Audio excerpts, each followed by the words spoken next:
As we move away from Scooby-Doo, we're heading back to the wonderful world of Disney. I previously did a retrospective on the Disney short film Lonesome Ghost, and as I said in the introduction to that, Disney has had its fair share of classic spooky movies over the years. We all remember Monstober on Disney Channel, where they would air Halloween episodes of their shows, and sometimes even new movies. In this Halloween Nostalgia Talk bonus, I'm looking back on the Disney Channel original movie, Halloweentown. One Halloween night, teenager Marnie Piper is begging her mother Gwen to let her go to a costume party, saying that the whole world is going to be there, and if she doesn't go, she'll be a freak. Although I doubt the whole world is going to be there. No matter how hard she tries, Gwen refuses to let Marnie go to the costume party. Even Marnie's friends try to back her up, but Gwen just kicks them out. Marnie finds it unfair that she and her siblings Sophie and Dylan aren't allowed to go out for Halloween, whether it's trick-or-treating or to parties. Their Halloween is so quiet for them that nobody even trick-or-treats at their house. Dylan, however, does understand that all of the candy that the kids get causes cavities and gum disease, and the costumes and masks have toxic fumes in them. No matter how hard Marnie tries to reason, Gwen won't let Marnie, Sophie, or Dylan go out on Halloween, with Marnie going as far as to accuse Gwen of not trusting her kids. Man, rewatching this makes me realize that Marnie's got an attitude. Gwen takes off with Sophie to wash her up for dinner as Dylan questions Marnie's interest in Halloween. Marnie finds the spookiness of Halloween to be exciting, adding that Gwen met her husband, the kid's father, on Halloween. But because their father died sometime before the events of the movie, Dylan mentions to Marnie that Gwen doesn't like to talk about him. Dylan does not share Marnie's interest in Halloween with her and finds Arbor Day more exciting. When Sophie gets stopped by Gwen from taking a cookie before dinner, Sophie starts to agree with Marnie.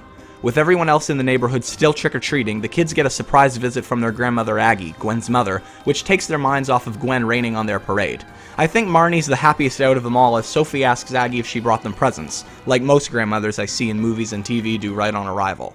Aggie takes Sophie into another room, and Marnie asks Gwen if she and Aggie can avoid arguing, which they apparently do frequently. Dylan attests that Aggie is the one who instigates it, but Marnie disagrees. To answer Sophie's question, Aggie brings the kids candy. Hopefully that makes up for them not being allowed to go trick-or-treating. Aggie says to the kids, "Let's put on our bikinis and go swimming in it," and then offers to decorate for Halloween. As the kids look through Aggie's bag and see all of the strange things that she's brought, Marnie explains to Aggie that nobody really understands her excitement in what she refers to as weird stuff. Dylan feels as if Aggie's only encouraging Marnie, which proves to be correct as she brought costumes for all of them. Gwen puts a stop to all of the fun and calls everyone in for dinner. After dinner, Aggie teaches Sophie how to act ghost-like, with her in costume as a ghost. But then Gwen calls for the kids to go to bed. What time is it supposed to be, and how late do they have dinner? Before bed, Sophie wants to hear a bedtime story from Aggie, and even Marnie and Dylan like the idea. Gwen, on the other hand, does not, but she gives in.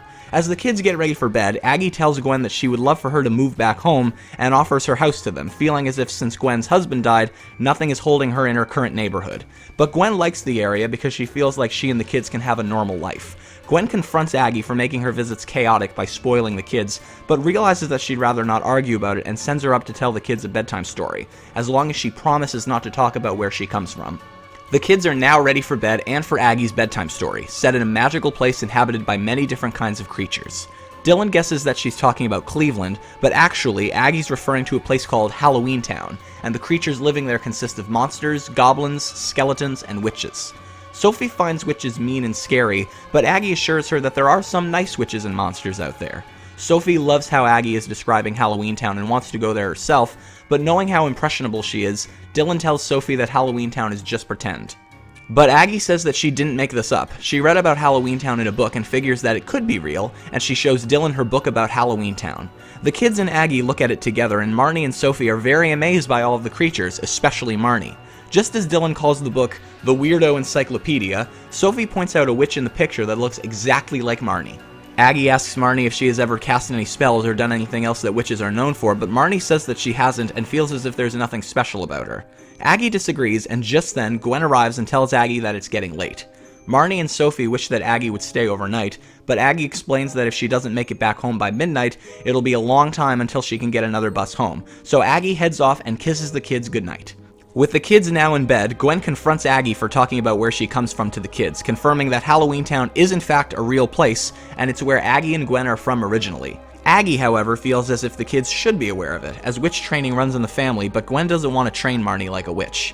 Aggie attests that Marnie is now 13, and that a witch's 13th Halloween is meant to mark their training being complete, and that her powers will be forever lost if she doesn't start her training by the end of the night. But as Gwen and Aggie continue talking, Marnie makes her way downstairs, little do they know, and she listens in on their conversation. The moment in this scene that made me laugh the hardest was when Aggie turns Gwen's leftover chicken from dinner into a live chicken, which scares the shit out of Gwen. Even Marnie can't believe her eyes. As she keeps listening, Gwen confronts Aggie for dropping hints to Marnie about her witch roots and badgering Gwen to train her, which she would prefer not to do, but Marnie is fascinated to learn where she comes from. When Gwen tells Aggie to leave, feeling that she only came here to start Marnie's training, Aggie explains that she actually came to ask for Gwen's help. Apparently back at Halloweentown, citizens have been disappearing. Gwen says to her, "My neighbors disappear all the time. It's called moving." But Aggie insists that it's an act of foul play and asks Gwen to come back to Halloweentown with her to help, but Gwen refuses and suggests that Aggie ask for the help of another witch. But according to Aggie, no one else wants any part of this. Marnie heads back upstairs and tells Dylan about the conversation that she overheard between Aggie and Gwen, but Dylan doesn't believe her. Of course. Just then, they head to the window and spot Aggie taking off. Knowing where she's going, Marnie decides to follow her so that she can begin her witch training, sneaking past Gwen cleaning up the kitchen. As she makes her way to Aggie's bus stop, Dylan follows her, feeling as if the man of the house should keep an eye on her, also claiming that he won't be able to sleep until he finds out if Marnie's crazy or not. Upon spotting Aggie, Marnie and Dylan hide as her bus arrives. Aggie gets inside, and Marnie and Dylan sneak in behind her. Not wanting her to stop the bus so that she can send them home, Marnie and Dylan sit at the back of the bus, which apart from Aggie consists of monsters, gremlins, witches, and I think that's supposed to be Frankenstein. It does sound a lot like Boris Karloff, the original Frankenstein. Dylan has a feeling that the bus has been picking up those who have been at a costume party, but then the bus lands in Halloweentown. So, where's Halloweentown supposed to be? Because when they left their neighborhood it was nighttime, but it looks like it's daytime here. Aggie gets off the bus and right away starts up a conversation with her friend Harriet. Marnie and Dylan get off the bus and look around and find themselves face to face with several monsters and ghouls. Dylan insists, based on what Gwen tells them, that monsters are pretend, but Marnie is amazed by what she sees. The more strange creatures Dylan sees, the more he feels that he's only dreaming, but Marnie gets so excited by everything that she forgets about Aggie. But before they can go look for her, they get another visitor. Sophie followed Marnie and Dylan onto the bus, only pretending to be asleep when they took off. Sophie realizes that the big pumpkin statue in the middle of town doesn't look as friendly as it does in the book, with Marnie figuring that it could be the bad thing that she overheard Aggie and Gwen talking about. Even Sophie knows what that is, but Dylan doesn't. Just then, Halloweentown Mayor Calabar comes over and introduces himself to the gang. He asks what their names are, and Sophie responds, but the mayor has a hard time hearing her as he has a lollipop in his ear, a typical trick that I've seen adults use on kids. Calabar offers the lollipop to Sophie, but knowing where it's been, she turns it down and it magically disappears. Impressed, Marnie introduces herself to Calabar, who explains that he is a warlock. There's a running gag in this where Calabar keeps referring to Sophie as Soapy, and the kids correct him. I guess he had that lollipop in his ear for a bit too long. Marnie tells Calabar that they are Aggie's grandchildren, and Calabar realizes that that makes them Gwen's children, and he wonders if she's with them. Marnie explains to Calabar that they came with Aggie and lost her in the crowd getting off the bus. Well, that's partly true. Anyway, Calabar has the Halloweentown taxi driver Benny, who's only just a skeleton with a New York accent, give the kids a lift to Aggie's house, which she's apparently lived in for 200 years. While on the way, Benny explains to the kids that it isn't safe to go running around Halloweentown alone due to what he explains as characters who aren't very savory, as they pass by a local bully named Luke. Finally, they arrive at Aggie's. After Benny doesn't charge them for the drive, Dylan ruins the fun again by saying that Benny's probably animatronic, comparing Halloweentown to Disneyland. But Marnie is still convinced that these creatures are real. When the kids get to the front gate, it appears to be locked. Dylan wants to go back, but Marnie thinks it's a good opportunity to test her powers. But she doesn't know what they are, and nothing works until Sophie pushes the door open when Marnie and Dylan start arguing, also wishing that the lock would turn into a frog. Inside of the house, Aggie is mixing a potion together and puts it in the microwave. I love how the options are bubble, toil, and trouble. She presses bubble twice, so it sounds like bubble, bubble, toil, and trouble. But then she has a feeling that she's getting visitors and is surprised to see her grandkids. Marnie tells Aggie that she came to start her training, and then Aggie realizes that Marnie was listening in on her conversation with Gwen. Aggie doesn't seem too angry that the kids snuck away from Gwen, but does point out that she won't be pleased when she realizes that they're gone. Dylan suggests that they call her, and Aggie explains that they haven't yet worked out long-distance calls between Halloweentown and the mortal world. Knowing how Gwen would feel if she knew that the kids snuck off, she offers to take them home, but Marnie wants to start her training, and she and Sophie both want to fight the bad thing. Aggie supposes that it's okay if she begin her training as long as she's home before midnight in the mortal world. Marnie worries because that only gives her 2 hours, but Aggie assures her that time in Halloweentown works differently than it does in the mortal world. Finally, Dylan starts to show some interest. He and Sophie have a look inside of Aggie's cauldron, which she uses kind of like a crystal ball to keep an eye on how things are. Using a spell, she shows the kids a strange figure that is behind the bad thing, much to the shock of the kids. Fearing the worst, Marnie asks what they can do to stop this evil force, and Aggie shows the kids a talisman previously used by Merlin as a way to end darkness in the mortal world. Aggie feels that using the talisman will have a hand in putting an end to Halloweentown's situation. At that moment, the microwave beeps and Aggie reveals that she was making witch's brew and that she plans to fill the talisman with it to give it its powers. She starts to fill the talisman with the brew and explains her plans to the kids. The talisman will work if it lights up from the witch's brew, and Aggie casts a spell over it to drive away the bad thing. This was what she initially was asking Gwen to help her out with in the first place, because if she had the assistance of another witch, the spell would have been more powerful. Marnie offers to help, but Aggie denies it due to her lack of training. Left to handle it alone, Aggie casts her spell over the talisman in some kind of interesting language. Halloweentownese, maybe? The talisman lights up, but it doesn't last very long because she made the witch's brew from scratch. Marnie, however, knows how to cook, but Dylan claims that she only knows how to pour cereal. But Aggie believes in Marnie, and she and the kids look at the recipe. Aggie has a look at what they need and figures that as long as they don't reveal why they're getting them, they could just get the ingredients in town. Marnie and Sophie are in right away, but Dylan doesn't seem interested, only giving in when Aggie looks at him waiting for an answer. Meanwhile, back home, Gwen finds herself watching TV and binge-eating candy. Wow! You won't even let your own kids have fun! Anyway, she goes upstairs to check on the kids, and when she realizes that they're not in their rooms, she immediately blames Aggie. Back at Halloweentown, Aggie and the kids are on their way to buy ingredients, and Sophie is fascinated by how everyone is in costume. But according to Aggie, everyone dresses like that in Halloweentown, with the mortals imitating what the citizens of Halloweentown do every Halloween, which is how Gwen met her husband. Dylan finally starts to look happy, and when Marnie questions him as to why, Dylan answers that he's decided that he's dreaming. Sophie loves Halloweentown and asks Aggie why she has to live so far away, although that bus ride didn't feel very long at all. Aggie answers that years ago, humans and creatures such as monsters, witches, and vampires could be together until the humans tried to destroy them out of fear, so the creatures intentionally made them miserable in return and decided to create their own place. Dylan compares this to when he and Marnie got separate rooms, and while Marnie doesn't think that that's similar at all, Aggie does. Let me just say that I think Aggie just seems so sweet. Like, when she realizes that the kids followed her to Halloweentown, she didn't seem too angry about it at all. Just surprised.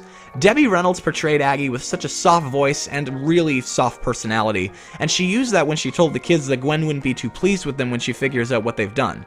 How could Gwen not get along with her? She's just trying to be a good grandmother. And not once did Aggie raise her voice at Gwen during their argument. Aggie and the kids make it to the store, where they reunite with Calabar. After they correct him again on Sophie's name, Calabar gifts Sophie with an ice cream sundae, which was not in his ear. While she enjoys that, Aggie explains to Calabar that while on the way to the store, she saw Harriet with a completely different face and personality.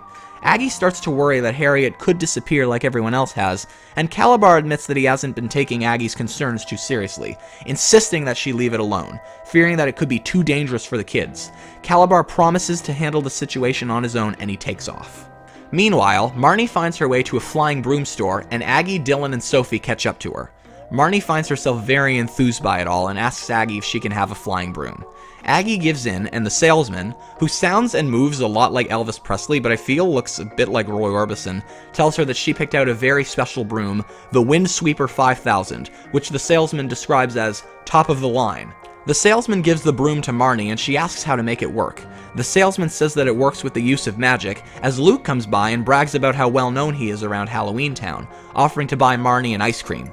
Marnie fires back at Luke, and he threatens the gang by telling them that he's friends with some very powerful creatures, but before he can finish, he trips on the brooms. Embarrassed, he leaves. With the big cheese, as he calls himself, now gone, the salesman explains to Marnie how to work the broom. It's kind of like when you're buying a car and the salesperson pitches it to you. I guess brooms are the traditional mode of transportation in Halloweentown. Now that the broom has been purchased, Marnie and Aggie take it for a test flight. When they land and Sophie wants a turn, who should appear but Gwen, who angrily rips at Aggie, accusing her of bringing the kids to Halloweentown. But Aggie denies her involvement in it and tells her what really happened. Sophie explains to Gwen that she wanted to help with the fighting off of the bad thing, and Marnie tells her that she came to beginner witch training. Gwen orders the kids to get on the bus to go home, but Marnie insists that they stay to help Aggie. Gwen of course won't let her, and Marnie doesn't want her powers to go away, but Gwen explains that there is more to it than Marnie is aware of. But Marnie does not hold back and tell Gwen that she's staying to begin her training. This makes Gwen furious, and she demands that Aggie not train her, but Marnie snaps right back at Gwen, and Gwen grounds her. Marnie then realizes that she's in more trouble than she thought, and Gwen tells the kids to say goodbye to Aggie, and that it's time for them to head back to the mortal world. Dylan and Sophie very sadly say goodbye, but Marnie is a bit too hesitant, but she finally gives in and walks ahead of Gwen. Gwen takes the kids to the bus station, and Marnie threatens to never speak to Gwen again. Gwen goes up to the two-headed worker at the bus station, but the heads are so busy arguing with each other that they don't notice Gwen until the 4th or 5th time she tries to get their attention. She asks the heads what time the next bus to the mortal world arrives at, but the heads have no idea what she's talking about, and they start arguing with each other again. Marnie continues to make more threats at her mother, including not going to school anymore and moving far away from Gwen and joining a motorcycle gang. Gwen tries to put a stop to it as she tries to get the bus station workers' attention. When she finally does, the heads tell her that it will take a long time before the next bus, and Marnie is very happy to hear that. But Gwen is hopeful that they can still make it home, and Dylan suggests asking the mayor. With the heads still arguing, Gwen and the kids head off to find Calabar. When they reach City Hall, Calabar is very happy to see Gwen again, and she seems really happy to see him. I think this is the first time I've seen Gwen smile in the whole movie. Marnie and Dylan find it a bit strange that Gwen is interacting with Calabar so happily. Then Gwen tells Calabar her predicament with leaving, but then a lady comes in and appears to be dressed as a pincushion, and she asks Calabar for help. Calabar tends to her and tells Gwen that he won't be long. When he takes off, Marnie theorizes that Calabar is a previous boyfriend of Gwen's, although Gwen doesn't want to admit it. Meanwhile, Aggie makes her way back home, and Luke walks up behind her and gives her guff for the earlier disagreement between her and Gwen. Luke tells Aggie that he knows that she has Merlin's talisman and that he wants it. Aggie isn't sure who Luke is talking about. I thought that he meant Merlin at first. But apparently Luke is referring to someone else, and that someone knows all about Aggie. Aggie then realizes that Luke is talking about the very reason for Halloweentown's recent troubles and questions why he doesn't reveal himself. Luke explains that the only person that he wants to reveal himself to is Aggie. Luke taunts Aggie for being afraid, but Aggie insists that she fears nobody and asks Luke to take her to whoever it is. While still waiting for Calabar to come back, Marnie tries to once again talk Gwen into letting her stay in Halloweentown, and of course, Gwen won't let her. Finally, she tells Marnie that once she started to show signs of her powers, Gwen hid them from her, and now that she's starting to notice the same thing with Sophie, she's hiding them from her as well. As they keep arguing, Sophie looks out the window and says, "Grandma's going somewhere with the wiener dude." The wiener dude, of course, is Luke, and Marnie comes to see. Marnie leaves to go help, and as she's leaving, Gwen orders her to stay, but she's already left. Not knowing what else to do, Gwen, Dylan, and Sophie go after her. Luke takes Aggie to an old abandoned movie theater, and when Aggie looks around, she spots a lifeless Harriet, and a figure emerges from the screen and laughs evilly. Aggie surmises that the figure is the reason that many Halloweentown citizens have been put under an evil spell by the figure, and he turns them into statues. The figure corrects her, saying that they are still alive, but they are frozen. Aggie questions him, and he changes the subject by saying that he knows that Aggie has Merlin's talisman. He demands that she give it to her, and Aggie confirms that she does indeed have the talisman, but plans to use it to break the spell. The figure threatens to bend the citizens of Halloweentown to his own will, and once again demands that Aggie give him the talisman. Aggie refuses, and the figure tries to zap her, but she ducks every shot. But he does fire at one of the citizens of Halloweentown, and they go into a vortex on the movie screen. Just then, Marnie and Gwen arrive, with Dylan and Sophie right behind them, and the figure orders Luke to capture them. But this isn't what Luke thought was going to happen, and he darts off. But before he can, Gwen places a spell on him that covers him in flowers, but she realizes that her magic is a little rusty. After Aggie again refuses to give the talisman to the figure, Gwen pushes her out of the way as the figure zaps again, but it freezes Gwen. This leaves Aggie in shock, and the figure successfully zaps and freezes her. Marnie wants to help her mother and grandmother, but Dylan prefers to leave. As Marnie opens the door, Aggie assures her that she'll be fine, and she is frozen. Marnie, Dylan, and Sophie manage to escape, and then Marnie realizes something. When she opened the door to get away, the figure had a vampire-like reaction to the light, so she figures that he won't be able to follow them. Sophie starts to cry over what happened to Gwen and Aggie, and Marnie assures her that she's going to help get them back. The first step is to go back to Aggie's to finish the witch's brew recipe in order to get the talisman lit, and the first place they head to is a hair salon. One of the ingredients that they haven't gotten yet is the hair of a werewolf. Marnie asks Wolfie, the manager of the hair salon, if he has any after-school jobs available, and Wolfie says that he doesn't. Marnie still tries to talk him into it, but Wolfie ignores her until she picks up a blow dryer. Wolfie tries to stop her, but she turns it on and it turns out to be a flamethrower. With him now distracted, Dylan shaves a chunk of Wolfie's hair and the kids run off. Next stop, a community center where the kids go to look for ghost sweat. Dylan questions why ghosts would worry about fitness if they're dead, and they manage to find one in the steam room going into the sweat box. Marnie comes up with a plan to get his sweat and has Dylan and Sophie create a distraction, but Dylan points out that the ghost doesn't have a body, so he can't sweat. Dylan starts up a conversation with the ghost as Marnie switches the heat from warm to hotter.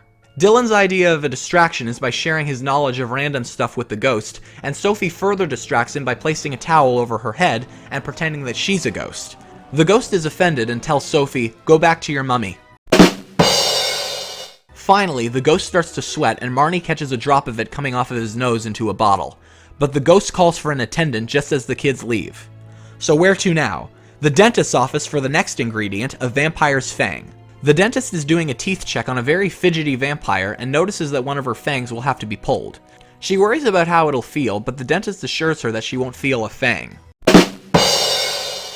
With the fang successfully pulled out and the vampire in no pain at all, Marnie takes the fang. She gets so excited that her mission is complete that she runs across the street to meet up with Dylan and Sophie and doesn't notice Benny. Benny stops to let her pass and recognizes the kids. He had heard that Gwen was in town, I'm guessing he knew her too, and Marnie doesn't tell him about what's happened with Gwen and Aggie and what she and Dylan are up to. Benny thinks they're heading to Aggie's house, and since he's headed that way, he offers them a drive. Dylan accepts, but Sophie theorizes that because he knows that Gwen is in town seemingly out of nowhere, the bad thing is him. Even Marnie starts to get suspicious of Benny, and he grabs Dylan and Marnie, trying to pull them into the cab. But Sophie devises a plan herself. She spots a dog with its leash hooked onto a fence, so she releases the dog and tells it to fetch the bone, which of course would be Benny. Smart kid. Seeing what he's in for, Benny drives away with the dog chasing after the cab. Now that they're free, the kids head to Aggie's house and mix the remaining ingredients of the witch's brew together and pour it into the talisman. But the only problem is that she can't remember what the spell is to make it work. Dylan calls her out for this, chastising her for being a witch and not remembering a spell. So Marnie thinks really hard, but none of her spells work. Sophie, on the other hand, does remember the spell, explaining that she thought that it sounded pretty, so she made up a song for it. Marnie remembers what Aggie said about spells being stronger with more than one witch and asks Sophie for her assistance. So Sophie and Marnie recite the spell together, but that doesn't work. Then Marnie remembers something else that Aggie had said. Spells are simple, and if that one is casting a spell, they have to want it and let themselves have it. So Sophie and Marnie recite the spell together once again, and the talisman lights up. The kids head back to the movie theater with Marnie wearing Aggie's cloak, where Aggie and Gwen are still frozen stiff, but their hearts are still beating, so there's hope there. Just then, the figure returns and Dylan tries to unfreeze Aggie and Gwen, but the talisman doesn't work. Stuck on what to do, Marnie then remembers that Aggie had talked about installing it, which confuses Dylan. Marnie tries hard to remember and then finally gets it. As Aggie had mentioned before, Halloweentown is just an imitation of what mortals do on Halloween, so they head back into town to place a candle into the large jack-o'-lantern in the center of Halloweentown. But before she can make it there, Luke warns Marnie that it's a trap, and that he was not aware that the bad thing would go as far as to freeze Gwen and Aggie. But Marnie refuses to believe him. Just then, the sky suddenly turns dark, and the figure returns and reveals his plans to seek revenge on the humans in the mortal world. Marnie figures that she needs to install the talisman before it's too late, but Luke warns her that she'll be noticed and will end up frozen by the bad thing. But just then, the figure is revealed to be Calabar. Dylan says, "I can't believe Mom dated that guy." Even Luke was aware of it, and realizing that he made a mistake in trusting him, he wants to try to make up for it. As Calabar continues talking, he spots Marnie and he demands the talisman. She ignores him, and Calabar jumps in front of her. She tries to get away, but he zaps her. But when he lifts the cloak, he realizes that he was chasing Luke as Marnie tries to escape. But Calabar spots her climbing up the jack-o'-lantern and zaps her just as the talisman lights and she drops it into the jack-o'-lantern. This manages to install the talisman and it lights up, freeing Gwen, Aggie, and everyone else as Calabar's powers weaken. Gwen and Aggie head to the town and reunite with the children. Aggie takes pride in Marnie for using her powers to break the curse, and Marnie tells Aggie that Calabar was the one behind this whole thing. Aggie and Gwen confront Calabar for his actions, and Calabar explains that he only did all of this because he was angry that Gwen ended up with a human. Calabar takes the talisman and vows to rule both Halloweentown and the mortal world, but Aggie and Gwen cast a spell on Calabar, which doesn't work unless they have the talisman. Then Marnie starts to notice signs of Dylan having powers. Marnie orders Calabar to return the talisman, and Calabar refuses, knowing that Marnie's powers alone won't stop him, so the family use their powers together, defeating Calabar and returning the talisman to Aggie. With Calabar defeated, Marnie admits to Gwen that she was right and that Marnie didn't understand a lot about Halloweentown and apologizes for her actions. Likewise, Gwen apologizes for not trusting Marnie and takes pride in her bravery. Dylan brushes his powers off, figuring that it was just static electricity. Marnie then spots Luke wearing Aggie's cloak that he used earlier to fool Calabar, so she goes over to speak to him. But with Calabar defeated, Luke is returned to his previous form, a goblin. Calabar had turned him into a human because it made him good-looking, and feels sad that neither form could get Marnie to like him. Marnie reassures him by giving him a kiss on the cheek, and thanks him for helping her with defeating Calabar. Now it's time for the family to leave. Gwen admits that Aggie is good with the kids and asks her to babysit for them on Thursday nights while Gwen's at PTA meetings, but Aggie can't cross over outside of Halloween, so Gwen invites Aggie to live with them. Marnie is so excited for this, but then realizes that she left her broom behind. But luckily, Aggie's handbag follows her everywhere and carried the broom in it to finish Marnie's training. And Gwen shuts that down, only because she's going to be training Marnie. Luke, who is now the town bus driver, calls for the family to head aboard on the bus for the mortal world, and everyone says their goodbyes. Well, that covers Halloweentown. This is definitely one that a lot of people remember very fondly. It became so popular that it spawned 3 sequels, all of which aired on Disney Channel as well. I actually met Kimberly J. Brown, the actress who played Marnie, and I really enjoyed speaking with her. If you'd like to watch Halloweentown, it and its sequels are streaming on Disney+. Maybe I'll do retrospectives on them, but in the meantime, I have one final Halloween-related Nostalgia Talk bonus coming out, and I'll see you then.